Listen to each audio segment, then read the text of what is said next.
नमस्कार विद्यार्थी मित्रांनो, स्वागत आहे तुम्हा सर्वांचं महा एक्झाम पॉईंटच्या एज्युकेशनल यूट्यूब चॅनलमध्ये.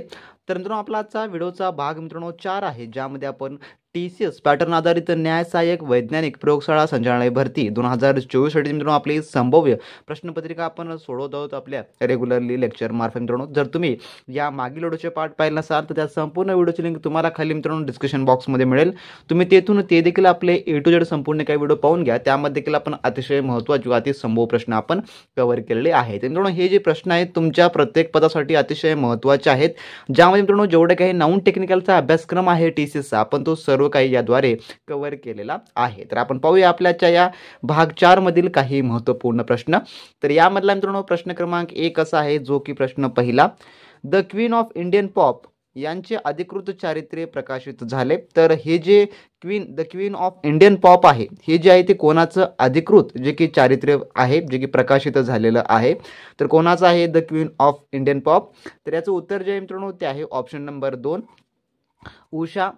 उषा उत्थुप यांचं जे आहे जे की the queen of Indian pop हे जे आहे यांचं अधिकृत जे की चारित्र्य आहे जे की प्रकाशित झालेलं आहे. ऑप्शन नंबर 2 हे याचं उत्तर होणार असेल.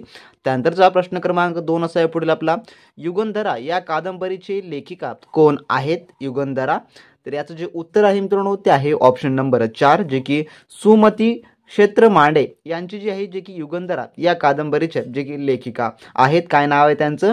सुमती क्षेत्र मांडे असं जे आहे त्यांचं नाव आहे. तर तुम्हाला माहिती आहे, जर तुम्ही TCSचा अभ्यासक्रम पाहिला असेल तर त्यामध्ये कादंबरी व त्यांचे लेखक हा एक सर्वात महत्त्वाचा मित्रांनो जो की टॉपिक आहे, ज्यावर तुम्हाला परीक्षेमध्ये 2 प्रश्न म्हणजे की 4 मार्कासाठी मित्रांनो फिक्स विचारलं जात असतं. त्यामुळे जेवढे काही गाजलेले किंवा जेवढे काही सुप्रसिद्ध कादंबरी आहेत त्यांचे लेखक तुम्ही एक वेळेस नक्की पाहून घ्या. व या संदर्भातच आपल्या चॅनलवर एक व्हिडिओ देखील उपलब्ध आहे मित्रांनो, जो की तुम्ही पाहू शकता. त्यानंतरचा प्रश्न 3 असा आहे पुढील प्रश्न क्रमांक 3 आपला, राष्ट्रकुल क्रीडा स्पर्धा 2022 भारताला पहिले सुवर्णपदक कोणी मिळवून दिले?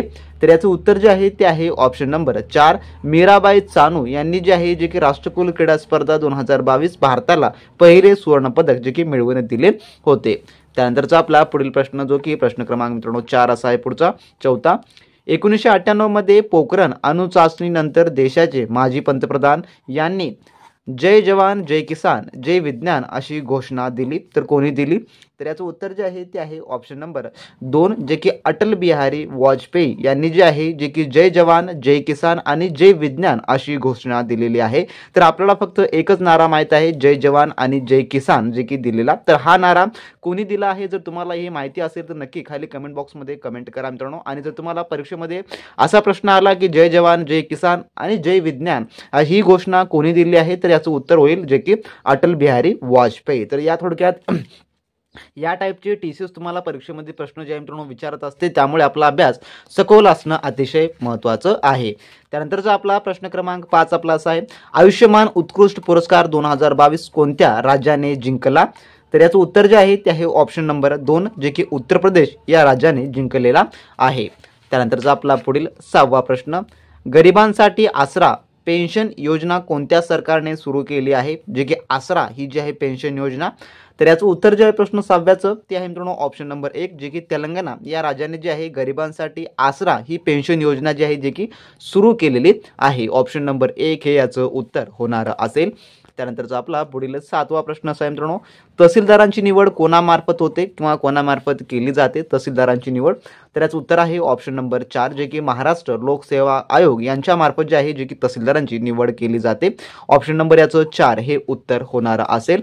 तसे मित्रांनो, तुम्ही अजूनही या DFSLच्या म्हणजे की आपल्या न्याय सहाय्यक वैज्ञानिक प्रयोगशाळा संचालनालय भरतीच्या परिपूर्ण तयारीसाठी आपले TCS पॅटर्न आधारित मित्रांनो एक्सपेक्टेड क्वेश्चनचे टेस्ट आणि नोट्स तुम्ही मित्रांनो मिळवून असाल किंवा टेक्निकल क्वेश्चन बँक मिळवून असाल तर मित्रांनो लगेच तुम्ही आपल्या व्हॉट्सअप सर्व्हरशी कॉन्टॅक्ट करून डिस्क्रिप्शन बॉक्समध्ये त्यांची लिंक आहे मित्रांनो, कॉन्टॅक्ट करून ते सर्व काही तुम्ही मित्रांनो मिळवून घेऊ शकता. परिपूर्ण अभ्यासक्रम त्यामध्ये आपण कव्हर केला आहे, ज्यामध्ये मित्रांनो आपण DFSLचे जेवढे काही scientific assistant, senior laboratory technician, junior laboratory technician अशा विविध पदांचे आपल्याकडे टेक्निकल देखील आता तांत्रिक देखील मित्रांनो आपल्याकडे उपलब्ध झालेले आहेत, की मित्रांनो सर्व काही परिपूर्ण TCSचा A to Z अभ्यासक्रम मित्रांनो त्यामध्ये कव्हर केलेला आहे. जर तुम्ही त्याचा अभ्यास केला तर मित्रांनो तुम्हाला कोणतेही मार्केटमधलं बुक्स खरेदी करण्याची गरज पडणार नाही किंवा मित्रांनो तुम्हाला कोचिंग जॉईन करण्याची गरज पडणार नाही. अगदी मित्रांनो तुमच्या कमी वेळेमध्ये परिपूर्ण ही तयारी होणारी असेल. तर ज्या कोणी विद्यार्थ्यांना मिळवायचं असेल त्यांनी मित्रांनो लगेच आपल्या व्हॉट्सअप सेलरशी कॉन्टॅक्ट करून घ्या. मित्रांनो डिस्क्रिप्शन बॉक्समध्ये लिंक दिलेली आहे आणि मित्रांनो ते सर्व काही तुम्हाला सॉफ्ट कॉपीच्या माध्यमातून मिळणार आहे आणि सर्व काही मित्रांनो पेड आहे. एक बॅच जॉईनिंग आहे मित्रांनो आपली. जर तुम्ही ते अजूनही मिळवले नसाल तर लगेच मिळून मित्रांनो चांगल्या व उत्तम तयारीला आज या क्षणापासून मित्रांनो तुम्ही लागू शकता. आणि सर्व काही परीक्षा दृष्टिकोनातून अतिशय महत्त्वाचं आहे मित्रांनो आणि त्यामधलं तुमच्या येणाऱ्या परीक्षेमध्ये बरंच काही मित्रांनो विचारलं देखील जाऊ शकतं. त्यामुळे ते नक्की मिळवा आणि चांगल्या व उत्तम तयारीला मित्रांनो आजच तुम्ही सुरू करा. त्यानंतर पाहूया आपल्या प्रश्न क्रमांक 8 जो की पुढचा प्रश्न आहे आपला. प्रश्न 8 कोणत्या राज्याच्या पंचायतीला पहिला संपूर्ण डिजिटल साक्षर पंचायत म्हणून नाव देण्यात आलं आहे. तर संपूर्ण डिजिटल साक्षर पंचायत म्हणून नाव देण्यात आलेलं आहे कोणत्या राज्याच्या पंचायतीला. तर याचं उत्तर जे आहे ते आहे मित्रांनो ऑप्शन नंबर 1 जे की केरळ या राज्याच्या जे की पंचायतीला केरळ राज्यामधील. त्यानंतरचा आपला प्रश्न क्रमांक 9 कोणत्या अभिनेत्याला निवडणूक आयोगाने राष्ट्रीय आयकॉन म्हणून घोषित केले. कोणत्या अभिनेत्याला. तर याचं उत्तर जे आहे ते आहे ऑप्शन नंबर 2 जे की पंकज त्रिपाठी याला जे आहे जे की निवडणूक आयोगाने राष्ट्रीय आयकॉन म्हणून घोषित केलेलं आहे. तर बरेच विद्यार्थी जे आहे सायंटिफिक असिस्टंट या पदाकरताचे तांत्रिकी खूप कमेंट्स करत होते तर ते देखील आता आपल्याकडे उपलब्ध आहे. तुम्ही आपल्या सेलरशी कॉन्टॅक्ट करून ते मिळवून घेऊ शकता. डिस्क्रिप्शन बॉक्समध्ये सेलरची लिंक उपलब्ध करून देण्यात आलेली आहे. त्यानंतरचा प्रश्न क्रमांक 10 असा आहे राष्ट्रकुल क्रीडा स्पर्धा 2022चे आयोजन कोणत्या देशामध्ये करण्यात आले आहे किंवा करण्यात आले होते. तर याचं उत्तर जे आहे ते आहे ऑप्शन नंबर 1 जे की इंग्लंड या देशामध्ये करण्यात आलेलं होतं. त्यानंतरचा आपला प्रश्न क्रमांक 11 असा आहे महाराष्ट्र विधानसभा सभागृहाचे नेते कोण आहेत खालीलपैकी. तर याचं उत्तर जे आहे मित्रांनो प्रश्न 11 ते आहे ऑप्शन नंबर 1 जे की एकनाथ शिंदे. त्यानंतरचा आपला प्रश्न क्रमांक 12 वायुसेनेच्या पश्चिम कमांडचे नवीन कमांडिंग इन चीफ म्हणून कोणाची नेमणूक झाली आहे. तर याचं उत्तर जे आहे ते आहे ऑप्शन नंबर 3 जे की विवेक राम चौधरी यांची जी आहे जे की वायुसेनाचे पश्चिम कमांडचे नवीन कमांडिंग इन चीफ म्हणून ज्यांची नेमणूक झाली आहे. त्यानंतरचा आपला पुढील प्रश्न जो की 13वा प्रश्न आहे महाराष्ट्र केसरी पुरस्कार 2022चे आयोजन कोणत्या शहरामध्ये करण्यात आले. तर याचं उत्तर आहे ऑप्शन नंबर 1 जे की सातारा या शहरामध्ये करण्यात आले. त्यानंतरचा आपला पुढील प्रश्न जो की प्रश्न क्रमांक 8 असा मित्रांनो कोणत्या बहुराष्ट्रीय तंत्रज्ञान कंपनीने अँड्रॉइड डिव्हाइस वापरकर्त्यांसाठी प्ले पास सबस्क्रिप्शन ही सेवा लॉन्च केली आहे.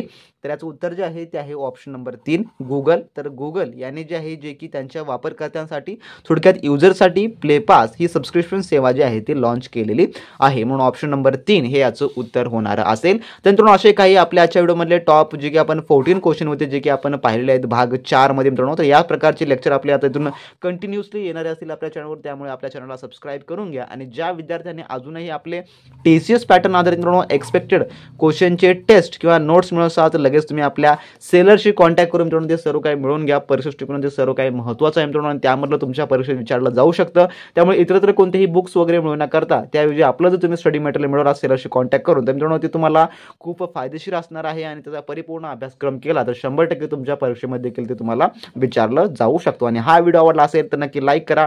चॅनलवर नवीन असाल सबस्क्राईब करून घ्या आणि तुमच्या मित्रांसोबत आपले व्हिडिओ शेअर करायला मात्र विसरू नका. भेटूया नेक्स्ट व्हिडिओमध्ये. तोपर्यंत मित्रांनो बी प्रॅक्टिस क्रॅक एक्झाम.